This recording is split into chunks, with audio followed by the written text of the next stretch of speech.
teman-teman semua. Ya, terima kasih untuk waktu dan kesempatannya.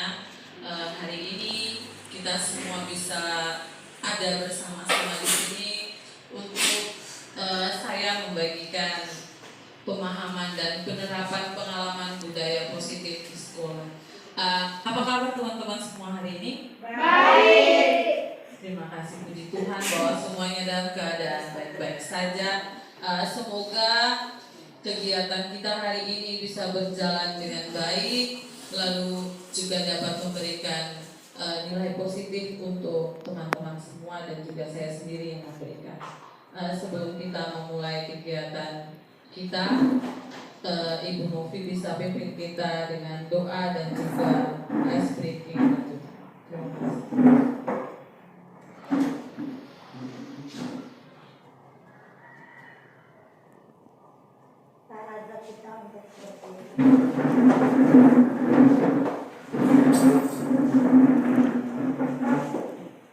Marilah kita siapkan hati dan batin kita untuk berdoa.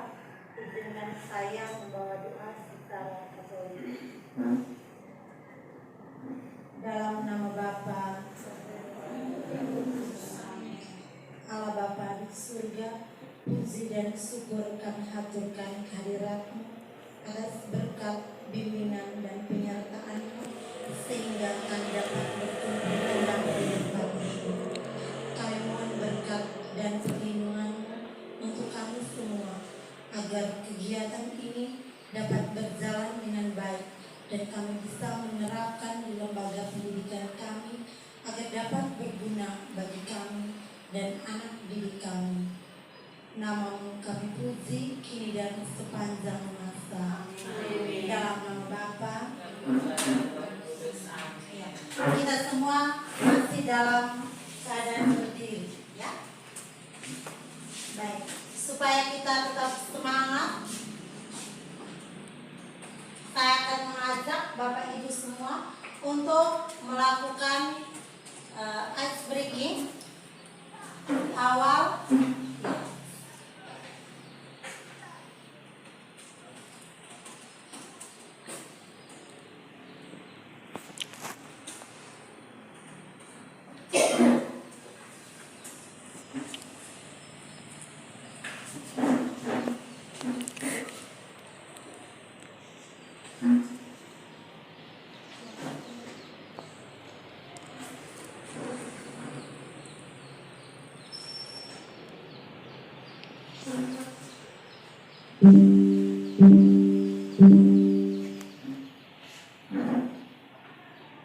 Baik, sambil mengikuti gerakan yang ada di layar.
Bagaimana perasaannya teman-teman?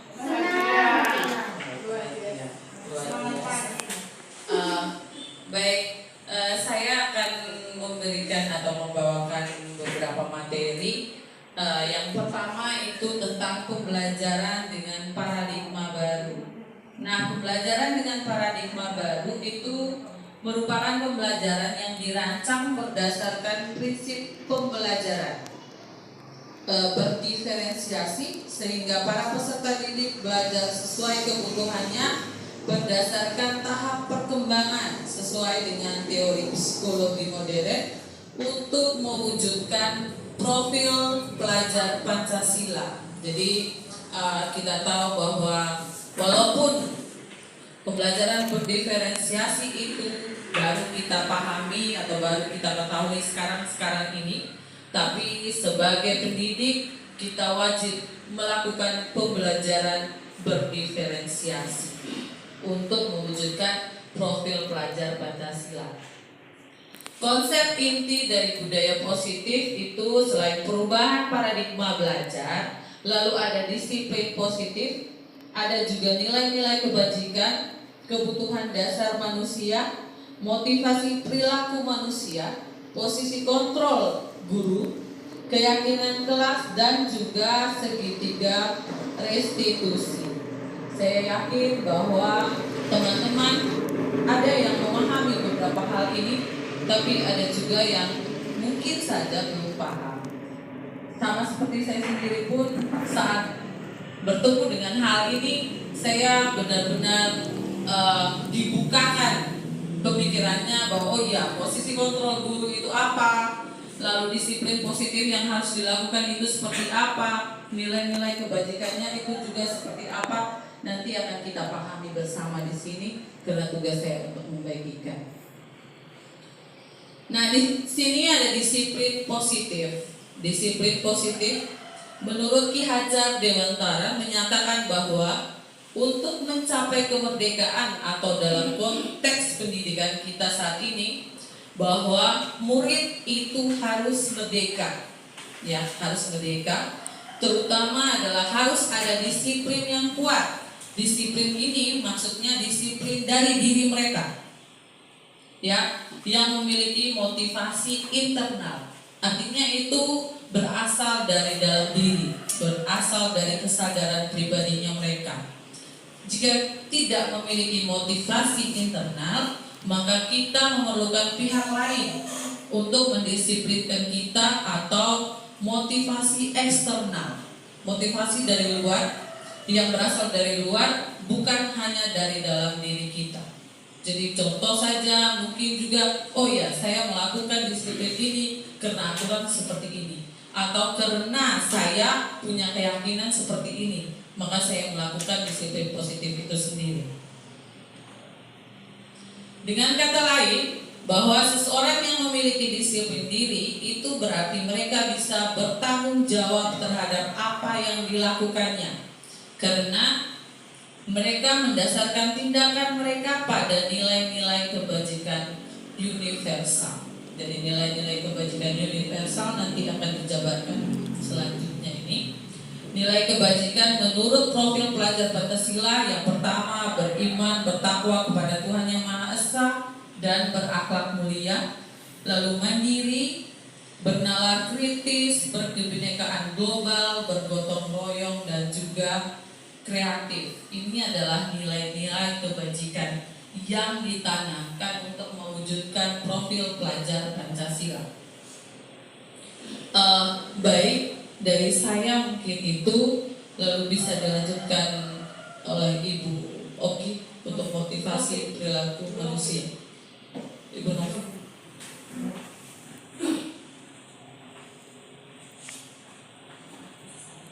Masih semangat teman-teman? Masih. Ya. Baik, berikutnya tentang motivasi perilaku manusia. Ya. Itu yang pertama, untuk menghindari ketidaknyamanan atau hukuman. Motivasi ini adalah tingkat terendah dari motivasi perilaku manusia. Biasanya orang yang motivasi perilakunya untuk menghindari hukuman ketidaknyamanan akan bertanya apa yang akan terjadi apabila saya tidak melakukannya. Sebenarnya mereka sedang menghindari permasalahan yang mungkin muncul dan berpengaruh pada mereka secara fisik, psikologis, maupun tidak terpenuhnya kebutuhan mereka bila mereka tidak melakukan tindakan tersebut. Motivasi ini bersifat eksternal.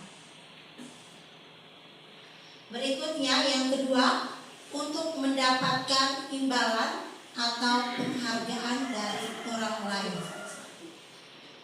Satu tingkat di atas motivasi yang pertama, di sini orang berperilaku untuk mendapatkan imbalan atau penghargaan dari orang lain. Orang dengan motivasi ini akan bertanya, apa yang akan saya dapatkan apabila saya melakukannya?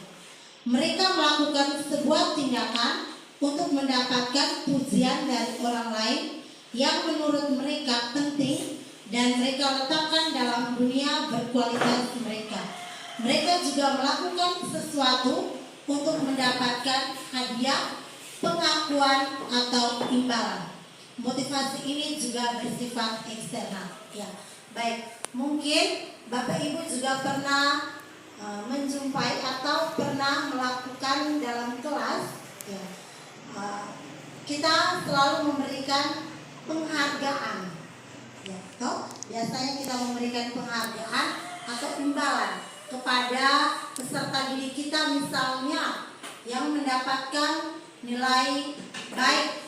Nah, itu nanti kita mengatakan ya, kalau siapa yang mendapatkan nilai baik atau tuntas, berarti sebentar ibu akan memberikan hadiah atau imbalan. Ya, itu sebenarnya itu juga tidak salah, tetapi itu mereka akan melakukannya, akan melihat imbalan apa yang akan mereka dapat. Baik, itu yang kedua. Yang ketiga, untuk menjadi orang yang mereka inginkan dan menghargai diri sendiri dengan nilai-nilai yang mereka percaya. Orang dengan motivasi ini akan bertanya, akan menjadi orang yang seperti apa apabila saya melakukannya.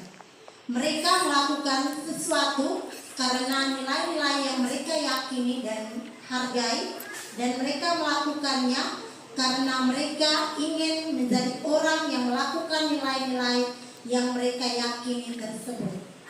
Ini adalah motivasi yang akan membuat seseorang memiliki disiplin positif, karena motivasi berperilakunya bersifat internal, artinya dari dalam diri mereka itu sendiri.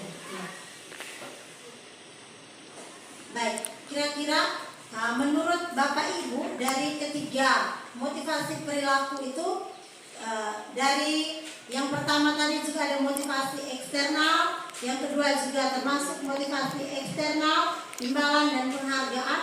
Yang kedua itu bersifat motivasi internal dan dalam diri sendiri. Kira-kira yang lebih cocok menurut Bapak Ibu itu apa? Apakah kita melakukan, anak-anak melakukan itu hanya untuk mendapatkan penghargaan atau imbalan, atau memang diyakini dari dalam diri mereka sendiri? Ya, yang pastinya kita menginginkan peserta didik kita itu melakukan motivasi perilaku yang ketiga, ya, dari dalam diri mereka sendiri, ya, tanpa ada paksaan atau karena imbalan atau penghargaan tadi. Ya. Berikutnya tentang posisi kontrol guru. Ada 5 penerapan posisi kontrol guru. Yang pertama itu guru sebagai penghukum, pembuat rasa bersalah, sebagai teman, sebagai pemantau. Ya. Jadi ada penghukum, pembuat rasa bersalah, teman, dan pemantau. Ya, Bapak perhatikan baik-baik. Ya. Ya.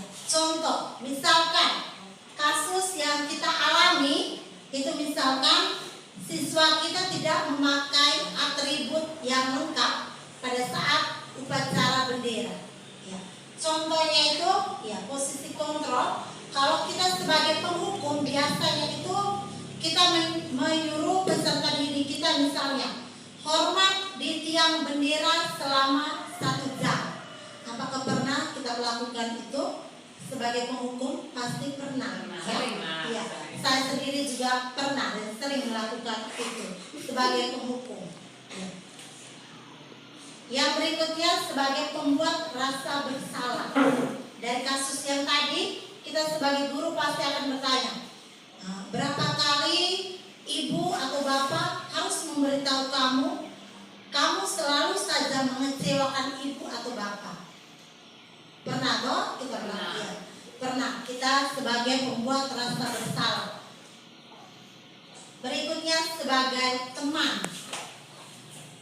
Contoh, ayo dong ikuti aturan sekolah.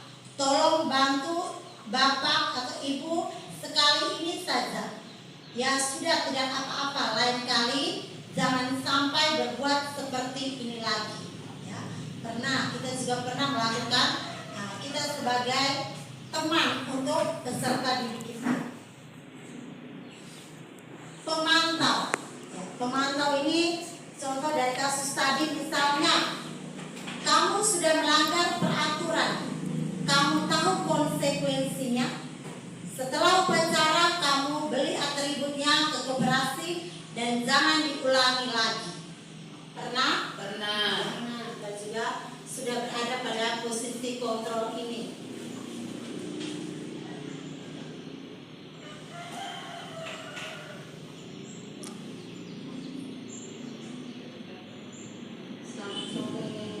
Setelah sebagai pemantau, ada posisi guru sebagai manajer, ya.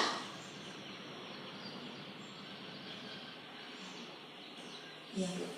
Manajer itu artinya memberikan motivasi kepada peserta didiknya.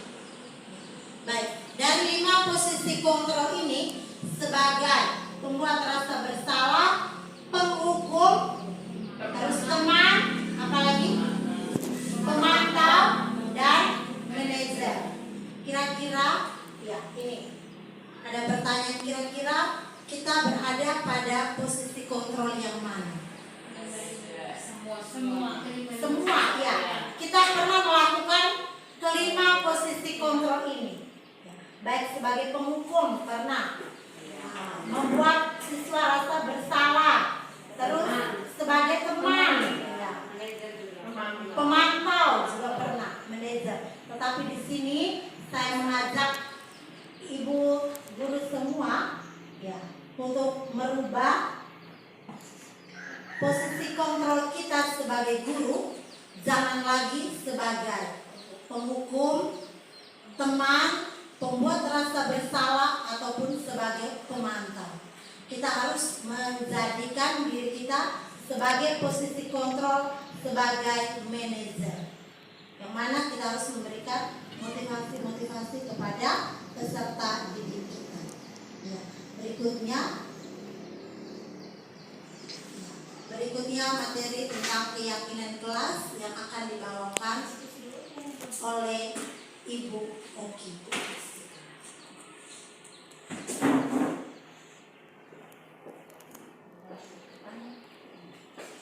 Ya baik, terima kasih atas kesempatan yang diberikan. Baik, saya teman-teman punya muka yang sudah pada lesu. Baik, saya tahu ini siang, tapi nanti sebentar saya bilang selamat siang, kamu jawabnya semangat pagi, ya, supaya semangatnya seperti pagi hari. Oke ya? Oke, selamat siang. Oke, baik, terima kasih. Ya, berikut kelanjutan materi tentang keyakinan kelas. Ya, ada satu pertanyaan pemantik di situ. Mengapa harus keyakinan kelas? Mengapa bukan peraturan kelas? Baik, teman-teman pastinya masih ingat itu kita tahu namanya peraturan kesepakatan kelas ya. Ya. Jadi dari tahun kemarin itu sudah dirubah, jadi bukan lagi peraturan kelas, namun dirubah ke keyakinan kelas ya. Baik, hal ini didasarkan pada kalau kata peraturan itu pasti identik dengan hal yang dilakukan karena terpaksa, karena ada rambu yang harus kita lewati dari itu ya. Jadi kalau diganti dengan kata keyakinan, yakin saja itu pasti dimulai dari dalam kita punya diri sendiri ya. Jadi seperti itu. Kemudian ya, ini kalau mau membentuk keyakinan kelas ada beberapa syarat. Yang pertama itu harus bersifat abstrak ya, harus bersifat abstrak. Lalu yang kedua bersifat pernyataan yang universal ya. Lalu yang berikut ada dibuat dalam pernyataan positif ya. Ini jadi tidak boleh ada kata-kata negatif yang diawali dengan kata negatif, seperti kata kita tidak boleh atau kamu jangan terlambat, itu tidak boleh ya. Jadi kita harus mengawalinya dengan kata-kata positif ya. Mari belajar atau bertanggung jawab begitu ya. Jadi tidak boleh ada kata negatif yang ada. Lah, kemudian sedikit saja agar mudah diingat. Jadi tidak perlu yang panjang-panjang sekali. Setiap hari kita tidak boleh datang terlambat. Nah, itu terlalu panjang ya. Jadi cukup disingkat saja. Datanglah tepat waktu atau disiplin, gitu ya. Itu sudah mencakup. Jadi maksudnya agar supaya anak-anak mudah mengingat. Lalu kemudian sesuai dengan kondisi kelas atau sekolah agar mudah diterapkan. Jadi ini memang kembali lagi disesuaikan dengan keadaan kita di sini ya. Ya. Kemudian yang terakhir, semua warga sekolah atau kelas dilibatkan saat membuat keyakinan kelas. Jadi bukan semata-mata ini gurunya datang lalu bilang mari sudah kita buat keyakinan kelas lalu kita tidak boleh terlambat. Oke, fix dan kita tulis. Bukan seperti itu ya. Jadi ini disepakati bersama. Jadi pendapat itu harusnya digali dari anak-anak kita, kemudian nanti dirangkum lalu kemudian kita bisa jadikan itu menjadi keyakinan kelas bersama. Oke, baik.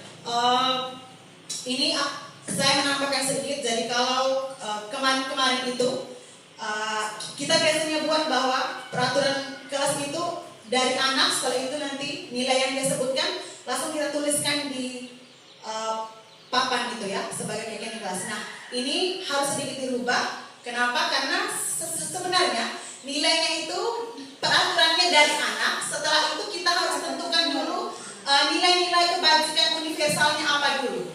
Misalnya, kalau misalnya dia bilang tidak boleh terlambat, nah itu nilai kebajikan universalnya adalah disiplin.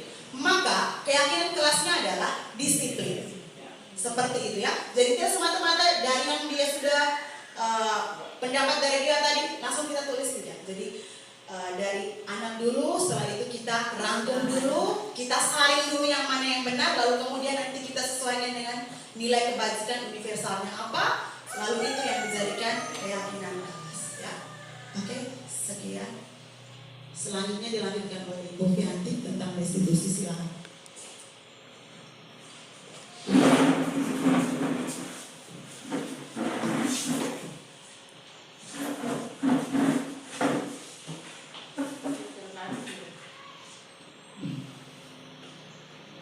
Oke, baik. Selamat pagi. Selamat pagi. Masih semangat toh? Masih. Baik. Masih tentang budaya positif. Yang terakhir kita tentang segitiga restitusi. Segitiga restitusi ini digunakan bila mana kita menjumpai atau kita menemukan ada siswa yang bermasalah. Ya, penyelesaian persoalan atau masalah siswa itu bisa kita lakukan dengan menggunakan segitiga restitusi. Ya, segitiga berarti ada 3 langkah, ada 3 tahapan dalam penyelesaian persoalan atau masalah yang dihadapi oleh siswa. Siapa yang menyelesaikan? Yang menyelesaikan itu pastinya guru dan siswa yang bermasalah itu. Baik, yang pertama, ya, segitiga restitusi itu dapat diartikan sebagai suatu proses dialog yang dijalankan oleh guru agar bisa menghasilkan murid yang mandiri dan bertanggung jawab. Ya, jadi anak buat masalah, anak sendiri yang menemukan solusi untuk masalahnya itu seperti apa. Langkah-langkahnya bagaimana? Mari kita lihat secara bersama-sama. Langkah yang pertama itu menstabilkan identitas, ya, menstabilkan identitas. Langkah ini tujuannya adalah untuk mengubah identitas anak dari orang yang merasa gagal karena kesalahan yang dia buat menjadi orang yang sukses. Ya, bagaimana cara kita menggunakan atau menerapkan atau menstabilkan identitas anak supaya anak yang tadi merasa gagal dia bisa percaya diri lagi bahwa dia yakin bahwa dia bisa sukses. Nah, itu bisa dibantu dengan pertanyaan-pertanyaan atau jawaban, bukan pertanyaan, pernyataan-pernyataan seperti yang telah di layar. Ya, misalnya saat kita anak buat salah kita kasih penguatan. Berbuat salah tidak apa-apa. Ibu juga sering melakukan kesalahan. Ya, cuman bagaimana? Apakah kita mau bersalah terus? Apakah kita tidak mau keluar dari kesalahan?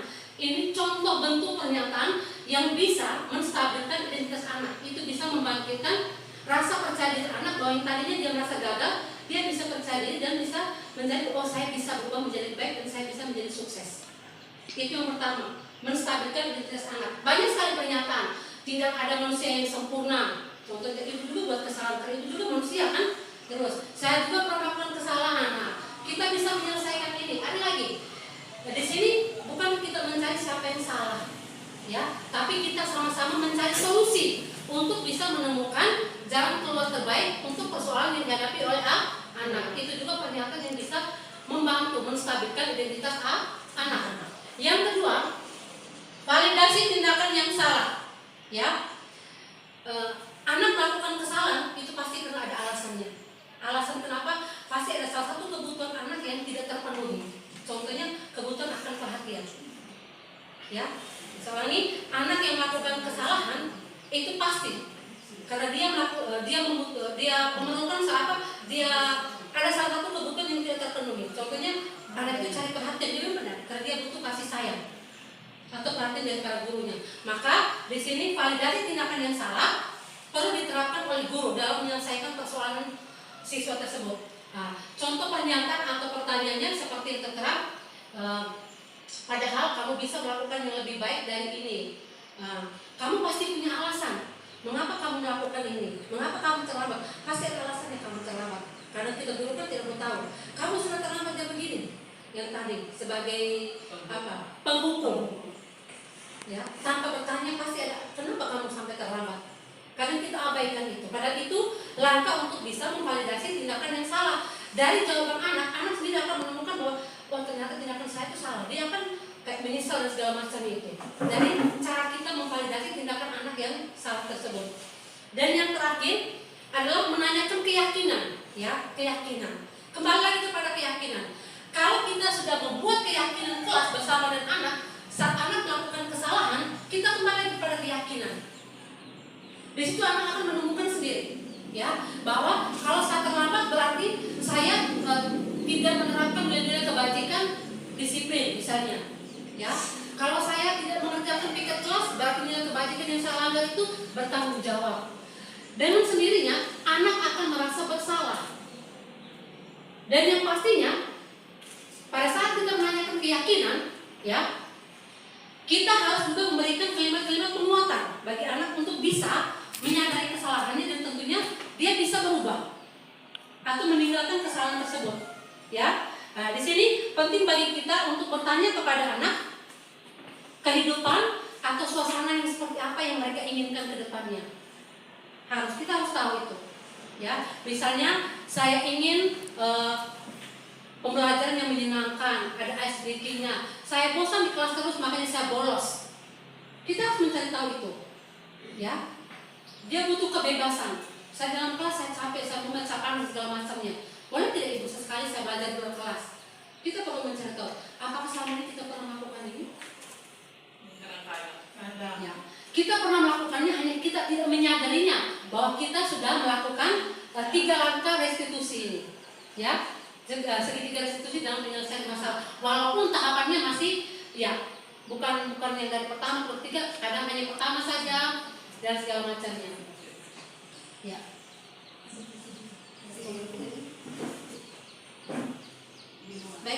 kita perhatikan contoh video bagaimana guru menyelesaikan persoalan siswa dengan segitiga restitusi. Oke.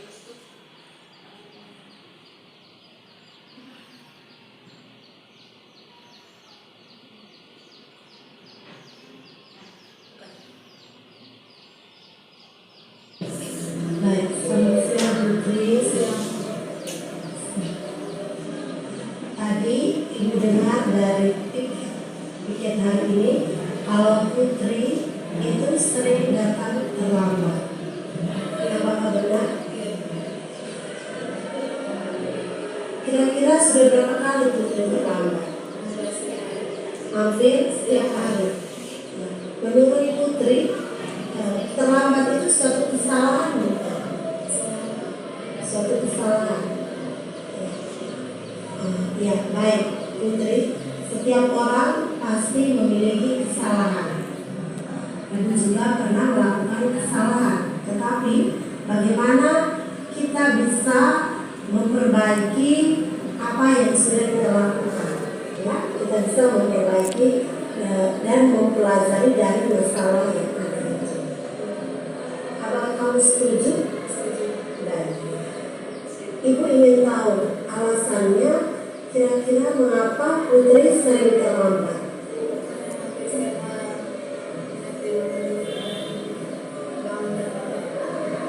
Selain itu, nah,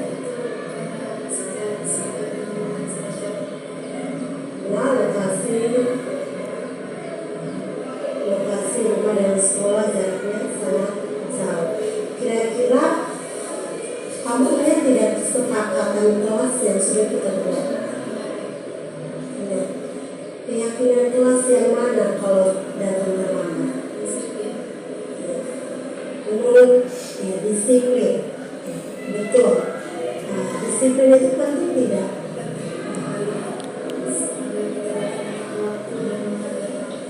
Ya, baik. Menghargai waktu. Kalau kita bisa menghargai waktu, artinya itu nanti kita juga dapat menghargai orang lain. Terus menurut kamu, apa yang harus kamu lakukan agar kamu tidak datang terlambat lagi?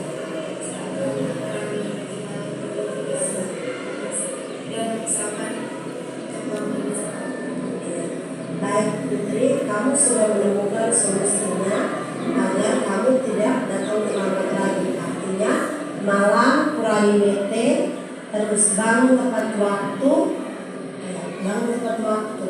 Pagi itu kira-kira kita harus bangun jam berapa agar tidak terlambat ke sekolah. Ya. Nanti ibu akan bekerja sama dengan orang tua untuk membicarakan hal ini agar dapat mengontrol Putri dan bisa bekerja sama dengan Putri agar Putri tidak terlambat lagi. Baik, terima kasih.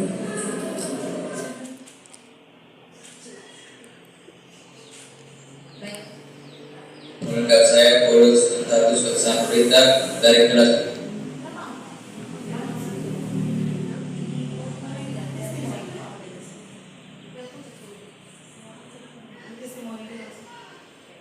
Yang berikutnya kita lihat dulu testimoni dari anak yang bermasalah yang penyelesaiannya dengan menggunakan segitiga restitusi. Perkenalkan, nama saya Lisa Putri Pramuka, KCFKP. Terima kasih kepada Tuhan sudah ajak saya berdiskusi untuk menemukan solusi atas masalah yang saya hadapi. Saya berjanji tidak akan berhenti malam dan bangun lebih cepat agar tidak terlambat ke sekolah. Siap.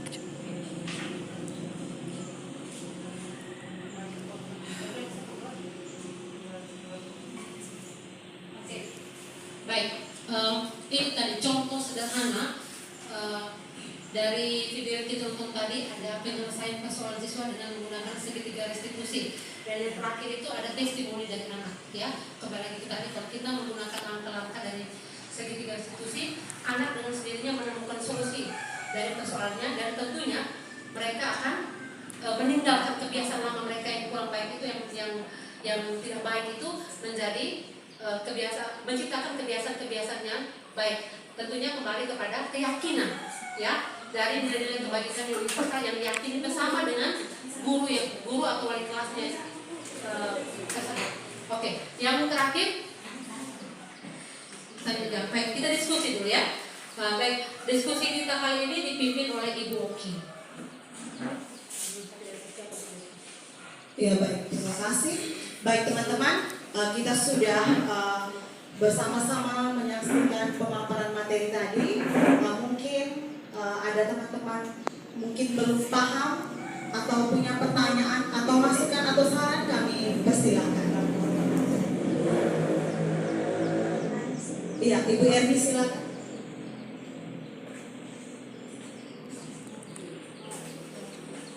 Baik, terima kasih untuk kesempatan yang telah diberikan. Di sini saya hanya mau bertanya, bagaimana kita bisa mengetahui bahwa anak itu sudah melakukan budaya positif atau sudah menerapkan budaya positif? Oke, terima kasih. Iya baik, terima kasih. Mungkin saya akan coba menjawab pertanyaan ini, lalu kemudian teman-teman bisa menambahkan. Bagaimana cara kita memastikan bahwa budaya positifnya itu sudah terwujud atau sudah muncul. Nah, budaya positif ini harus muncul dari dalam diri pribadi orang yang bersangkutan. Jadi tidak berdasarkan paksaan dari siapapun, tidak pula berdasarkan peraturan yang dibuat. Jadi anak itu harus sudah punya motivasi dari dalam diri bahwa saya tidak akan saya tidak akan melanggar aturan atau sebagainya karena memang itu penting untuk saya, ya. Karena memang saya harus disiplin, karena memang saya bertanggung jawab. Jadi memang motivasinya dari dalam dirinya sendiri, ya. Jadi bukan karena saya tidak membuat ini karena sebentar nanti kepala sekolah panggil, sebentar nanti balik kelas yang panggil, atau sebentar saya akan dapat hukuman dan sebagainya. Jadi itu mungkin dari saya. Ibu Ovi, boleh.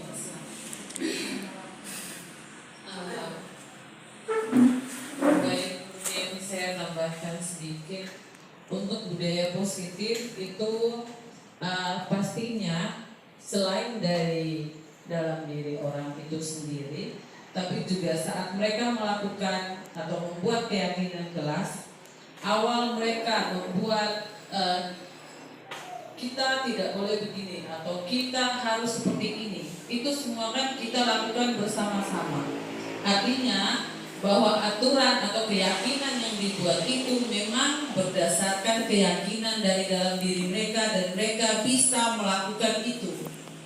Jadi bukan karena terpaksa. Jadi budaya positif itu artinya anak secara sadar melakukan itu, lalu membuat keyakinan kelas bersama-sama dan mereka paham, mereka tahu bahwa mereka harus melakukan itu. Jadi berawal atau seperti kita lah, kita guru, saya harus masuk kelas tanpa ikut teman-teman yang lain. Kan karena kita dari dalam diri maunya tepat waktu ke kelas, maka kita tepat waktu. Tapi itu berawal dari diri kita sendiri karena mau bertanggung jawab. Mungkin itu saja tambahan dari saya. Terima kasih. Baik, luar biasa tambahan dari Ibu Ufi. Ya, apakah sudah bisa diterima jawabannya Ibu? Iya, baik, terima kasih. Lalu kesempatan kedua untuk penanya kedua, Ibu Yovita silakan. Ini pertanyaannya pasti luar biasa. Ya baik, pertanyaan dari saya terkait dengan keyakinan kelas. Ya, bagaimana solusinya jika keyakinan kelas yang sudah kita sepakati bersama peserta didik itu tidak dijalankan dengan baik oleh peserta didik? Oke, baik. Ya, baik. Bagaimana jika kesepakatan kelas itu, keyakinan kelas itu dilanggar oleh anak sendiri? Ibu Fianti boleh? Oke, bagaimana keyakinan kelas itu yang kami sepakati bersama dengan gurunya dan anak melanggar? Ya, Ibu, kita kembali lagi kepada segitiga institusi tadi. Ya, mereka melanggar itu, mereka melanggar keyakinan kelas karena mereka butuh perhatian. Ada salah satu kebutuhan yang Dari kelima itu mungkin ada kebutuhan akan kebebasan, akan pengakuan, kebutuhan akan kasih sayang, ya cinta kasih dan segala macam itu. Salah satu dari kelima kebutuhan itu, dari 5 kebutuhan itu tidak terpenuhi, otomatis keyakinan kelas yang telah disepakati pasti akan mereka langgar. Nah, untuk kembali lagi, bagaimana anak menyadari kesalahan itu, penyelesaiannya dengan menggunakan segitiga restitusi. Oke, itu aja dari saya. Oke, baik, ada tambahan dari rekan saya Ibu Novi, silakan. Baik, saya akan mencoba untuk menjawab dan berbagi pengalaman. Kalau di kelas saya, bagaimana solusi supaya mereka bisa mengikuti atau bertanggung jawab atas keyakinan kelas yang sudah dibuat atau sudah disepakati. Itu setelah mereka membuat kesepakatan atau keyakinan tadi, misalkan yang pertama datang tepat waktu. Itu siapa yang buat keyakinan itu? Misalnya itu Aldo misalnya yang membuat keyakinan kelas itu datang tepat waktu, dan saya akan panggil dia untuk menandatangani keyakinan yang sudah dibuat itu. Setelah dia sadar, dia sudah menandatangani keyakinan kelas itu. Setelah dia melanggar, kita panggil Aldo, ini keyakinan kelas yang sudah dibuat dan sudah ditandatangani oleh engkau sendiri. Terus mengapa engkau melanggarnya? Dan kita kembali menggunakan budaya positif tadi, yaitu segitiga restitusi. Itu saya yakin dengan sendirinya mereka akan bertanggung jawab atas keyakinan yang sudah dibuat. Itu saja dari saya. Baik, terima kasih. Iya, sudah jelas ya? Iya, baik, Ibu Yofi. Selanjutnya Ibu Rosia. Ya, baik, selamat pagi untuk kita semua. Terima kasih atas waktu dan kesempatannya. Di sini saya akan bertanya terkait materi yang dipaparkan oleh Ibu Fianti yang mengenai penanganan masalah dengan menggunakan segitiga restitusi.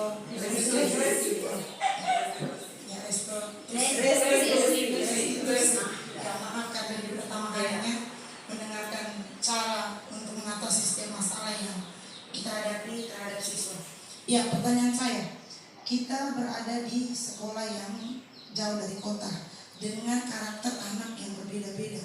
Dari 100 orang tidak mungkin mempunyai sifat dengan tingkat kenakalan yang sama.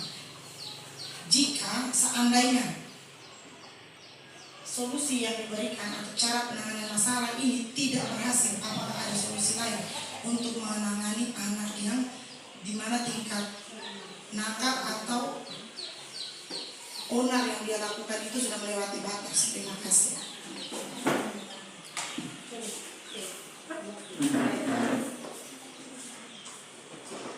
Iya.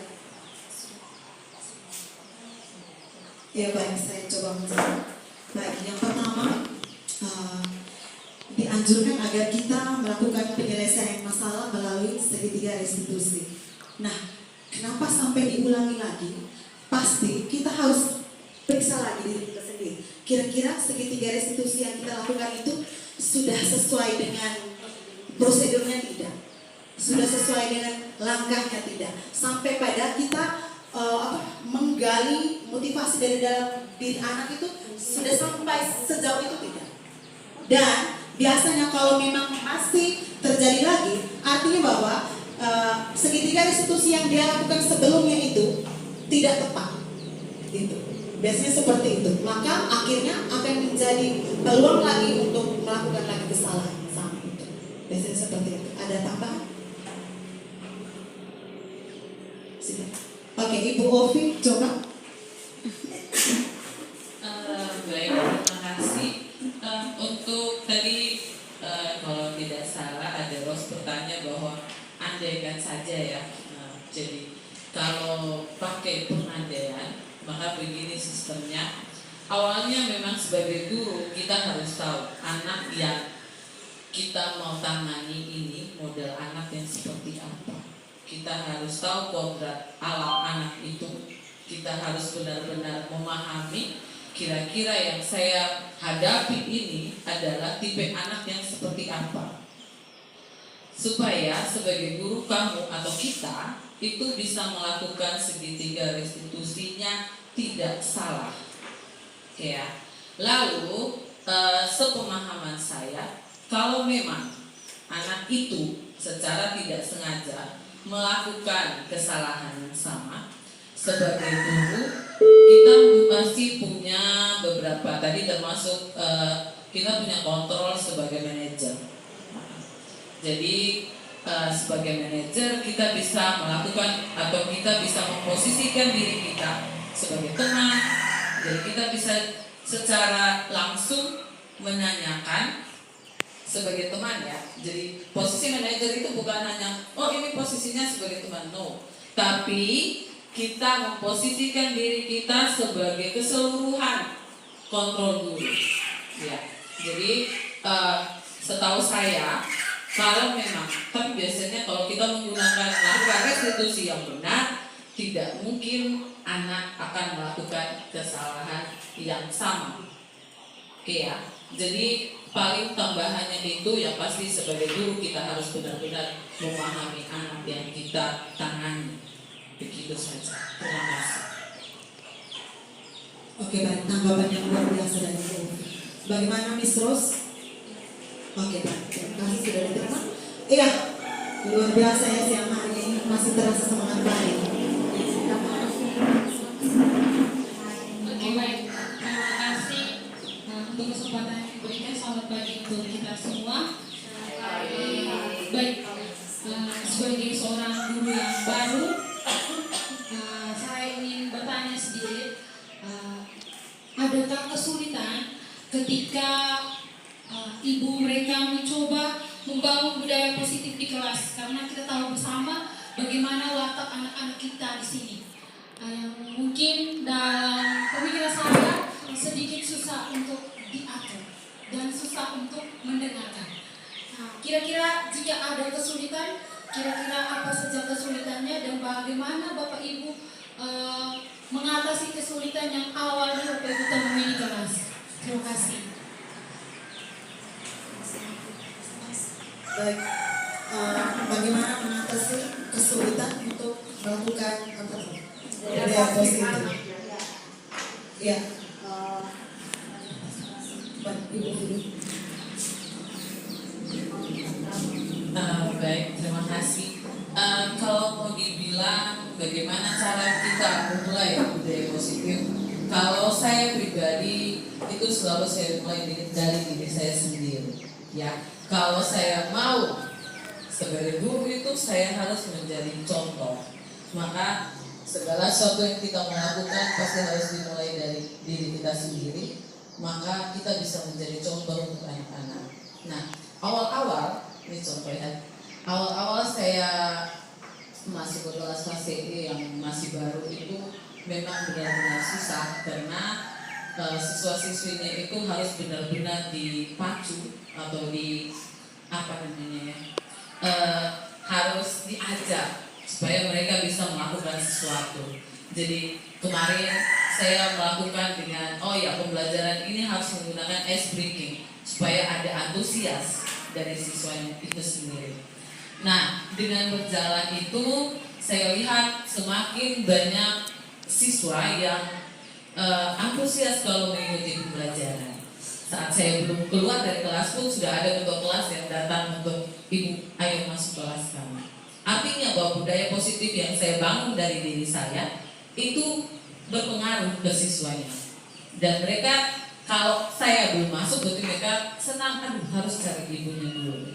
Jadi kalau menurut saya budaya positif itu yang pasti pertama harus kita mulai dari diri kita sendiri, lalu baru kita bisa menjadi contoh untuk siswa-siswi. Terima kasih. Ya baik, saya menambahkan sedikit. Jadi selain daripada dari diri sendiri tadi juga budaya positif ini tidak bisa semerta-merta terjadi dalam sehari, tidak bisa. Ya, ini harus melalui pembiasaan yang berkala dan konsisten. Ya, jadi supaya melatih mereka juga secara tidak langsung mereka lihat dan mereka alami dan mereka bisa terapkan. Ya, mungkin seperti itu saja. Oke, masih ada? Oke, baik, sudah jelas ya. Baik, terima kasih teman-teman. Kemudian yang berikut kita sebelum mengakhiri kegiatan ini kita refleksi ya tentang kegiatan kita hari ini. Ya, jadi kami punya beberapa pertanyaan pemandu. Ada.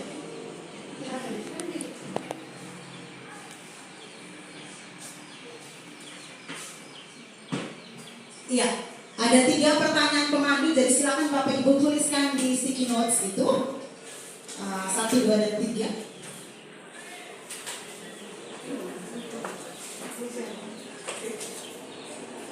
Ya.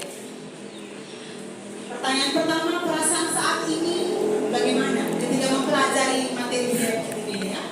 Yang kedua, setelah mengikuti materi ini, saya jadi paham bahwa lalu yang terakhir, target saya selanjutnya apa yang akan saya lakukan ke depan?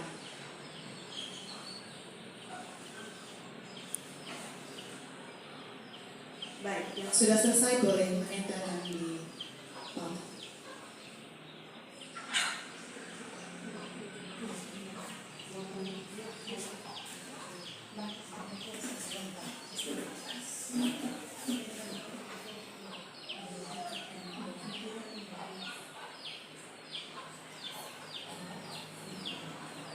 Ya, ada yang mungkin senang, ada yang mungkin masih bingung sekali. Tapi dari pembukaan ini saya yakin teman-teman sudah paham. Ya, terlihat dari antusiasmenya saat diskusi.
Semakin lama tulisnya semakin tinggi tingkat refleksi.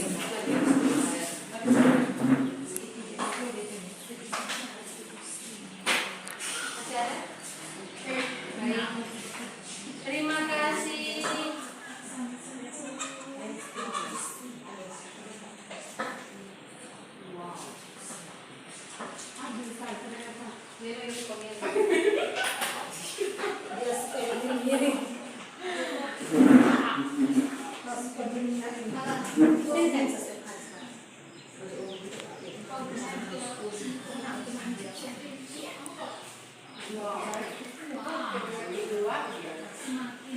Oke.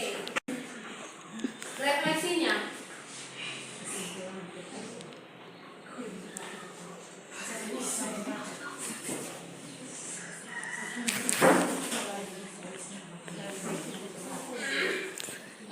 Baik, saya coba untuk merangkum semua refleksinya.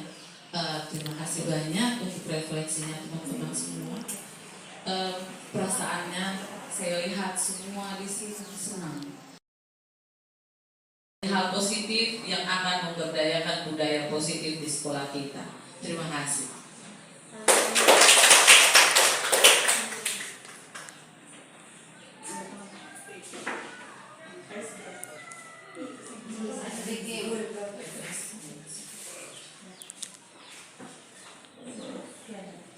Ya baik, dengan berakhirnya refleksi kita bersama tadi, maka berakhir pula kegiatan kita pada hari ini. Sekali lagi terima kasih untuk kehadiran teman-teman semua. Kami berharap semoga teman-teman bisa mengaplikasikan materi ini, mempraktekkan segitiga institusi ataupun budaya positif di sekolah kita sehingga bisa mewujudkan pendidikan yang berorientasi pada peserta didik. Baik, terima kasih. Sampai bertemu kembali.